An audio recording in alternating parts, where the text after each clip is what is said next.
SIR यानी special intensive revision का मुद्दा जो बिहार से गरमाया था, सुप्रीम कोर्ट ने इसको तार्किक ढंग से इसको परिणति तक लाने में देश की मदद की है। विपक्ष द्वारा फैलाए गए प्रपंच झूठ को सुप्रीम कोर्ट ने पूरी तरह से नकार दिया है और जन साधारण के मन में, मतदाता के मन में जो भी शंकाएं थी उसको सुप्रीम कोर्ट ने और निर्वाचन आयोग ने दूर कर दिया है।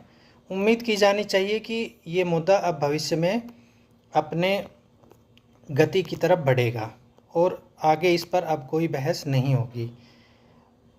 विपक्ष इस मामले में क्यों हारा? खासकर इसलिए क्योंकि विपक्ष का पूरा ताना बाना झूठ पर टिका था।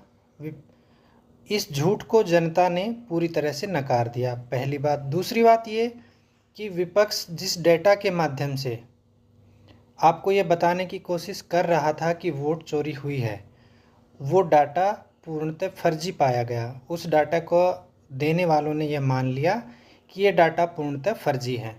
यहाँ पर भी विपक्ष के प्रचार तंत्र की हवा निकल गई। तीसरा, विपक्षी दल ये समझाने में नाकामयाब रहे कि इस प्रक्रिया के माध्यम से किसका फ़ायदा हो रहा है और किसका नुकसान हुआ। अगर वो कहते हैं कि इससे नुकसान हुआ, वोट चोरी हुई, तो ये बताने में नाकामयाब रहे कि किसका नुकसान हुआ और किसको फ़ायदा हुआ। ऐसा कोई संदेश मतदाता तक, ज़मीन तक देने में विपक्ष पूरी तरह से नाकामयाब रहा। अगर वो बता पाते कि इनके वोट कटे, इनको नुकसान हुआ, तो शायद जनता तक यह मुद्दा पहुंचता।